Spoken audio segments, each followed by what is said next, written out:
नमस्कार दोस्तों, तेज इंस्टीट्यूट के इस व्याख्यान श्रृंखला में पुनः आप सभी का स्वागत है। मैं तेज प्रताप कुमार तेजस्वी आप सभी का स्वागत करते हुए हर्ष महसूस कर रहा हूं। दोस्तों, आप जानते हैं तेज इंस्टीट्यूट यूजीसी नेट जेआरएफ के पाठ्यक्रम को केंद्र में रखकर व्याख्यान श्रृंखला शुरू कर चुका है और विभिन्न विषयों पर विभिन्न पाठ्यक्रम के निर्धारित पाठ्यक्रम के विषयों पर व्याख्यान तैयार कर रहा है।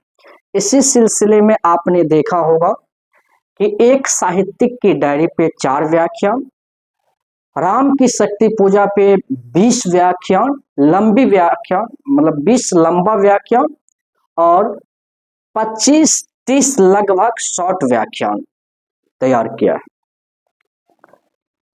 स्पेशल लेक्चर के तहत 2 लेक्चर तैयार किया गया है। एक 2024 के नोबेल विजेता हांगकांग दक्षिण कोरियाई लेखिका हांगकांग के रचना धर्मिता पर और दूसरा साहित्य के खलनायक राजेंद्र यादव पर। और आप जब जुड़े होंगे तो आपने देखा होगा कि तेज इंस्टीट्यूट ने विगत कबीर की कविताओं को केंद्रित करके व्याख्यान शुरू करने का प्रयास किया है और इस व्याख्यान श्रृंखला का नाम रखा है कबीर तेज अनंत का। जब आप हमारे प्रथम व्याख्यान को देखे होंगे तो उसमें हमने कबीर तेज अनंत का जो शीर्षक है वो कहाँ से लिया था, किस पुस्तक में इसका उल्लेख है और उस पद का क्या अर्थ है, ये तमाम बातें हमने व्याख्यान 1 में किया था।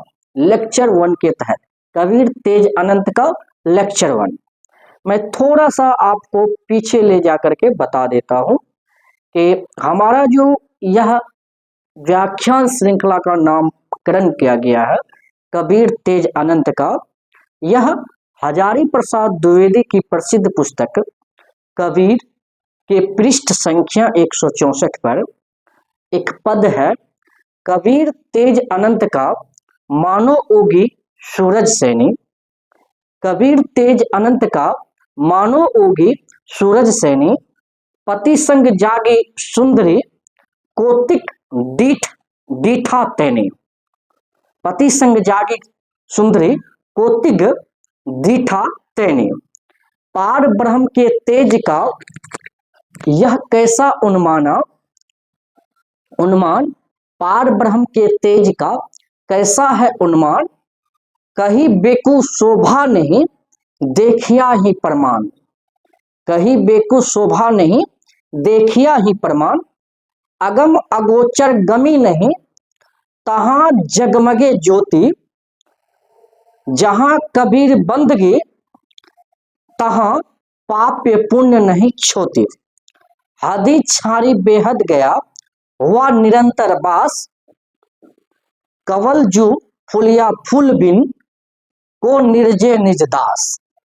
तो इस पद को केंद्र में रख करके इस व्याख्यान श्रृंखला का नाम कबीर तेज अनंत का रखा गया है।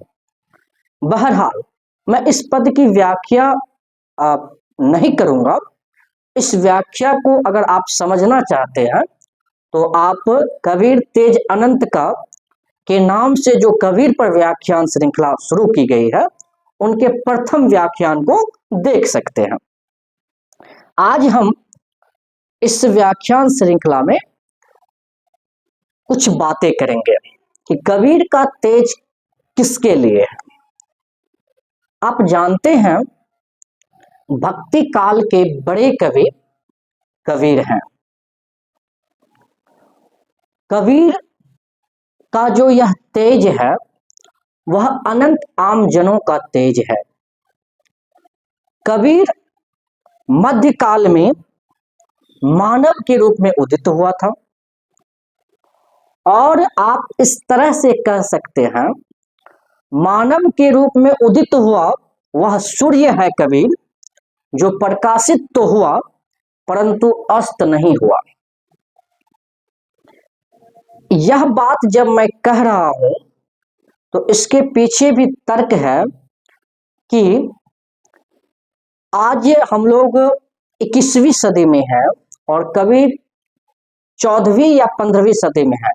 अगर 15वीं को भी हम मानते हैं तो 600 साल तक, और 14वीं को मानते हैं तो 700 साल तक, कुल मिलाकर 500 से 600 वर्षों तक के ज्ञान परंपरा में कबीर निरंतर आम जनों के शक्ति के रूप में हमारे सामने उपस्थित हैं।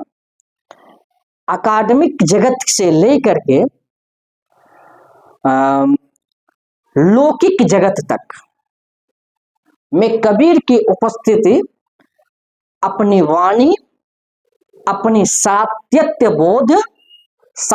बोध और अपनी ज्ञान अर्जित ज्ञान की संपदा से वे हमारे सामने हमारे पीढ़ी को और हमारे समय को दिशा निर्देशित करने का काम कर रहा है। वैसे तो कबीर एक विशेषण है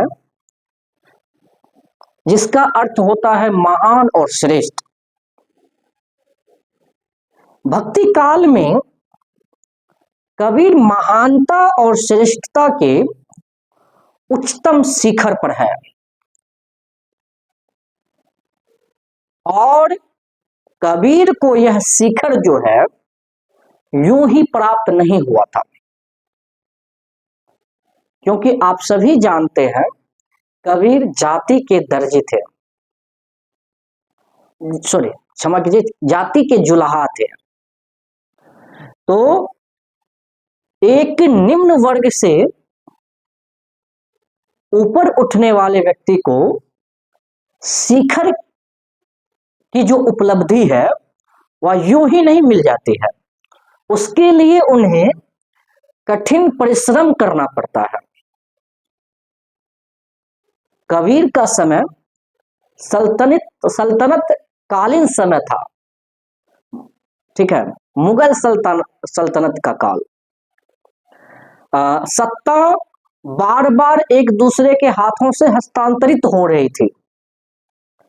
बहरहाल मैं यह कह रहा हूं कि कबीर को उस समय भी पापड़ बेलने पड़े थे। कबीर संघर्ष रूपी भवभाठी में पलकर या यूं कहे जलकर अपने आप को ऐसा अलख बनाया था या अपने आप में ऐसा अलख जगाया था कि वह भक्ति काल का ध्रुव तारा बन गया। भक्ति काल का यह ध्रुव तारा, मैं अगर भक्ति काल का ध्रुव तारा कह रहा हूं तो बड़ी सजगता, गंभीरता और गहराइयों के साथ, अगर कबीर जैसे ध्रुव तारा नहीं होते तो हिंदी साहित्य में जो अन्य लोगों ने उच्च उपलब्धि प्राप्त की, अर्थात अन्य कवियों ने जो ऊंचाई प्राप्त की, वह ऊंचाई उसे नसीब नहीं होता।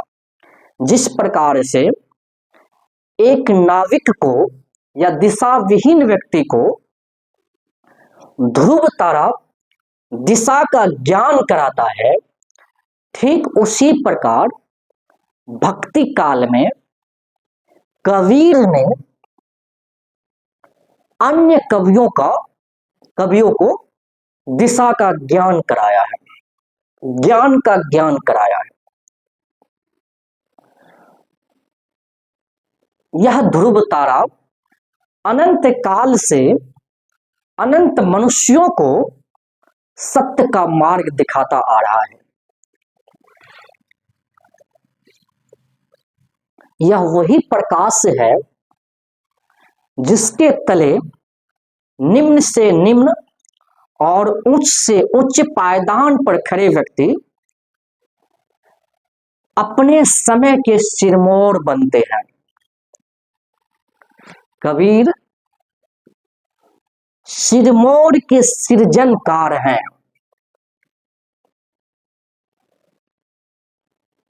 उनका प्रकाश आज भी ब्रह्मांड को प्रकाशित कर रहा है। उनका प्रकाश कहने का मतलब उनकी वाणी की तेजस्विता, उनकी वाणी के प्रकाशमय रूप। और मैं कह सकता हूं आने वाले दिनों में भी युगों युगों को प्रकाशित करता रहेगा। कबीर के इसी तेज को केंद्र में रखकर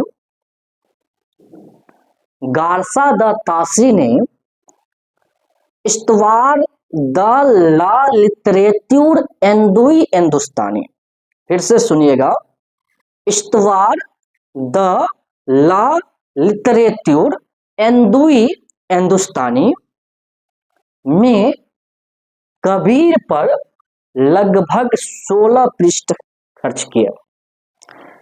इस बात को मैं इसलिए कह रहा हूं कि कबीर संबंधी जो हिंदी साहित्य की आलोचना है वह संक्षिप्तता से भरी हुई है। आचार्य हजारी प्रसाद द्विवेदी को छोड़ दे तो, आचार्य हजारी प्रसाद द्विवेदी शुरुआती आलोचकों में, और उसके बाद तो अन्य आलोचकों ने काम किया, तो कुल मिलाकर के जैसे आप देखेंगे पुरुषोत्तम अग्रवाल सर है, उसके बाद डॉक्टर धर्मवीर है, आदि आदि लोग निरंतर काम करते जा रहे हैं। तो वही कबीर का जो तेज है।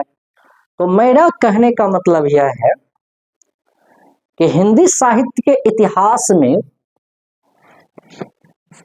आचार्य रामचंद्र शुक्ल ने जिस कबीर की कुछ विशेषताओं से पाठक वर्ग को परिचय करवाया, वो विशेषताओं का आधार जो है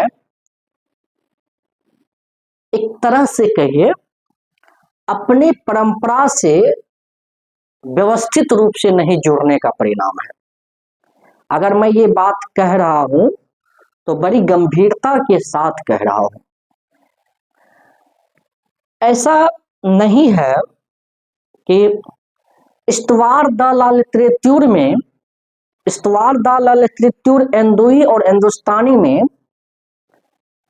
जो गारसा द तासी ने विचार किया वह कबीर के साथ अन्याय ही किया। हम जानते हैं भारत अंग्रेजों का गुलाम था। गुलामी की मानसिकता से भारतीय जनमानस ग्रसित थे। ब्रिटिश शासन के योजना थे भारतीय शासन व्यवस्था को या भारतीय ज्ञान परंपरा को कम करके आंकना या उसे धर्म का रंग चढ़ा देना। मैं यहां पर यह सारी बात कह करके उनकी महत्ता को या उनके महत्व को कमजोर नहीं कर रहा हूं, क्योंकि ब्रिटिश शासन व्यवस्था ने भारतीय ज्ञान परंपरा में कई लोगों को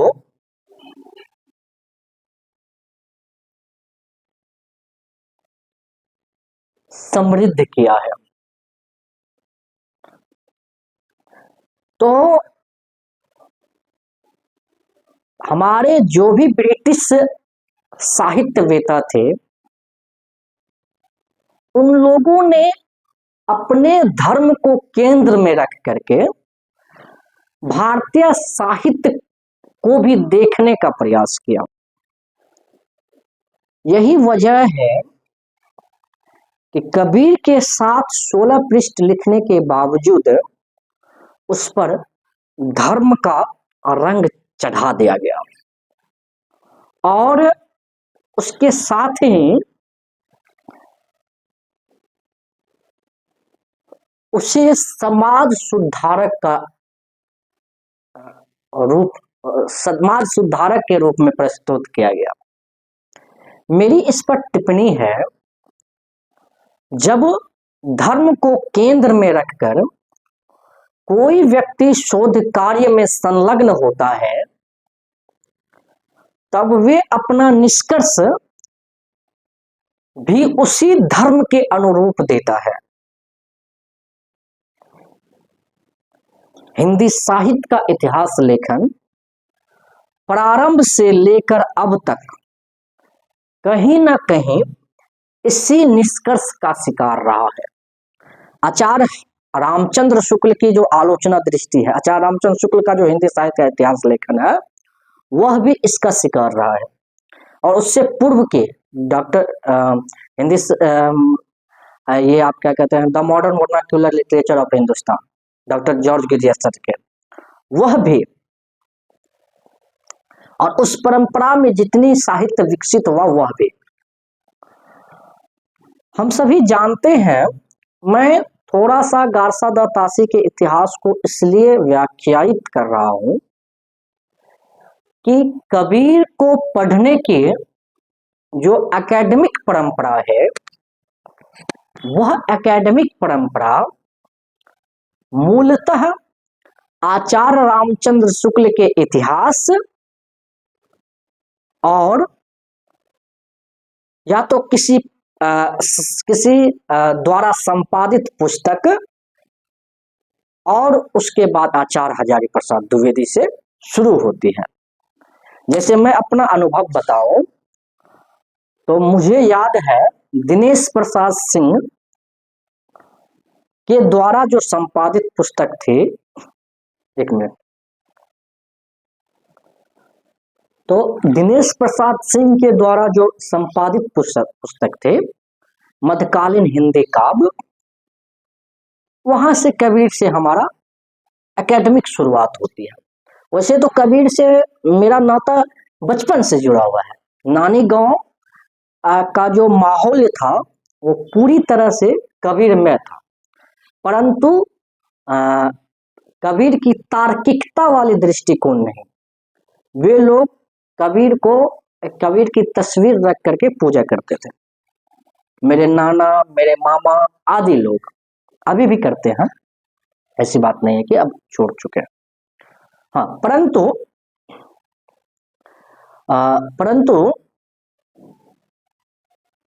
एकेडमिक जगत में जब मैं प्रवेश किया, खास करके बीए में पटना विश्वविद्यालय में, पटना कॉलेज में, तब मैंने वहां देखा कि हमारे सामने जो कबीर के पद पढ़ाए गए थे या कुछ दोहे पढ़ाए गए थे, वो संपादित पुस्तक। उसके बाद फिर कबीर से नाता जुड़ा तो आचार्य हजारी प्रसाद द्विवेदी की किताब पढ़ी और फिर गंभीरता से पढ़ा। उसके बाद दिल्ली विश्वविद्यालय आए तो आशुतोष सर ने कबीर को समझने में, वैचारिकता को समझने में मतलब अपनी बड़ी भूमिका निभाई, या आप यह कहिए उनके वैचारिक पक्ष को समझाने में आशुतोष कुमार सिद्ध हुए। लेकिन पटना विश्वविद्यालय में सरदेंदु कुमार पढ़ा रहे थे कबीर, तो कबीर का जो तेवर था, उस तेवर से पहला संबंध हमारा पटना कॉलेज में बन चुका था और उसका श्रेय है डॉक्टर सरदेंदु कुमार को। बहरहाल, मैं जो कहना चाह रहा हूं कि अगर हिंदी साहित्य के इतिहास लेखन की जो परंपरा है, उस लेखन परंपरा में गारसा द तासी के इतिहास को केंद्र माना जाता, तो कबीर संबंधी जो उपेक्षा है वो अत्यधिक उपेक्षित नहीं होता। बहरहाल, तो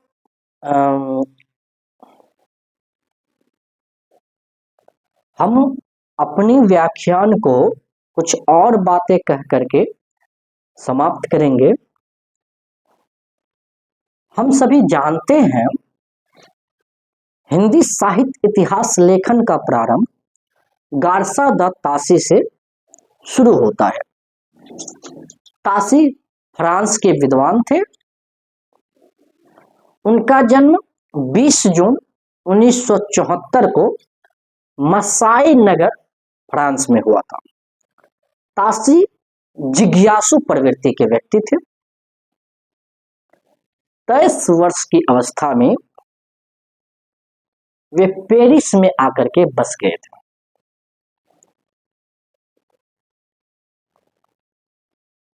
कुछ व्यक्तियों में सीखने की अत्यधिक प्रवृत्ति होती है, तो तासी ने अनेक भाषा सीखी, जिनमें प्रमुख हैं अरबी, फारसी, तुर्की, उर्दू आदि भाषाओं का ज्ञान हासिल किया। तासी कैथोलिक संप्रदाय के थे। तासी ने अपने इतिहास का नाम इस्टवार द ला लिटरेच्योर एंदोई हिंदुस्तानी रखा और इसका हिंदी अनुवाद लक्ष्मी सागर वात्सल्य ने हिंदुई साहित्य का प्रथम इतिहास नाम से किया। इस इतिहास का महत्व स्वीकार करते हुए डॉक्टर मुरलीधर श्रीवास्तव ने लिखा है, तासी का हिंदुई और हिंदुस्तानी का इतिहास इसलिए महत्वपूर्ण कृति है क्योंकि इसके पूर्व यूरोप के किसी भाषा में हिंदुस्तानी अर्थात उर्दू और हिंदी साहित्य का ऐसा परिचयात्मक ग्रंथ प्रकाशित ही नहीं हुआ था। उस समय हिंदी या उर्दू में भी कोई ऐसा ग्रंथ नहीं था जिससे लेखक को अपना इतिहास तैयार करने में सहायता मिलती। 19वीं सदी के समकालीन प्रकाशनों के संबंध में जितनी सूचना और जानकारी इस इतिहास से मिलती है उतनी किसी अन्य पुस्तक से नहीं। तो इससे यह साबित होता है कि हिंदी यूरोपीय विद्वानों के बीच में और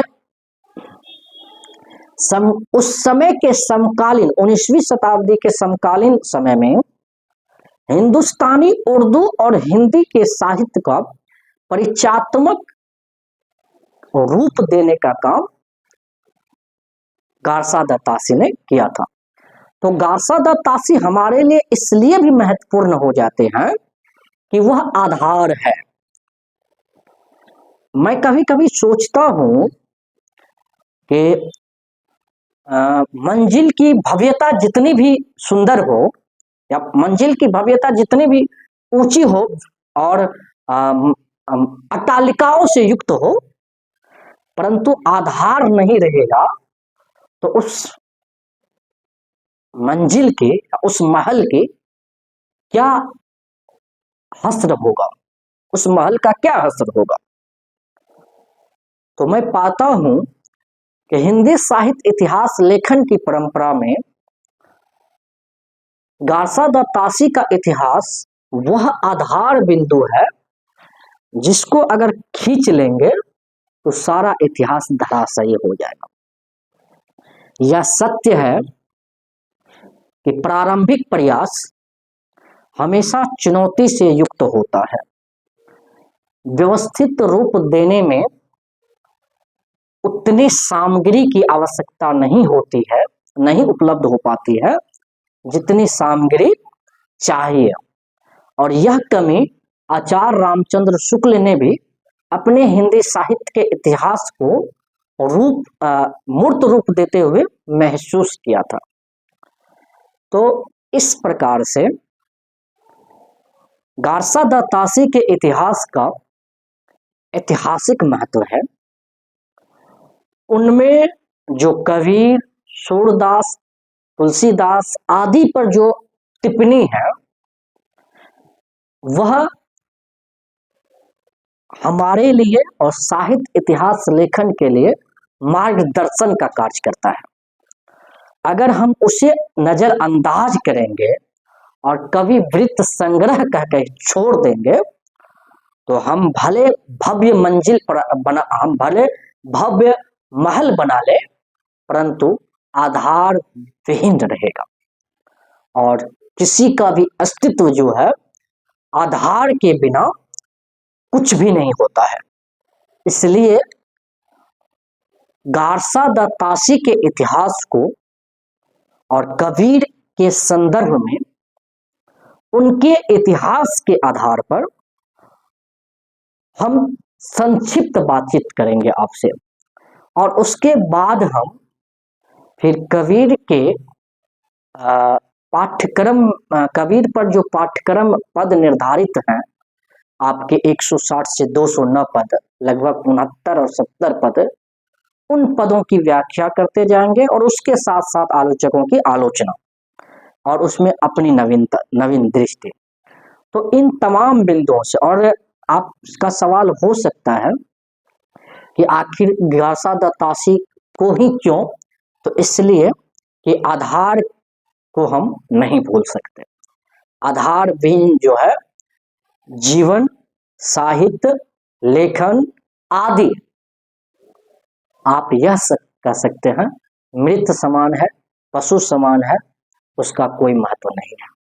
तो बहरहाल इन्हीं बातों के साथ आज के इस व्याख्यान को हम यहीं अंत करते हैं। हम कबीर तेज अनंत का लेक्चर 3 में इस संवाद को आगे बढ़ाने की कोशिश करेंगे। धन्यवाद।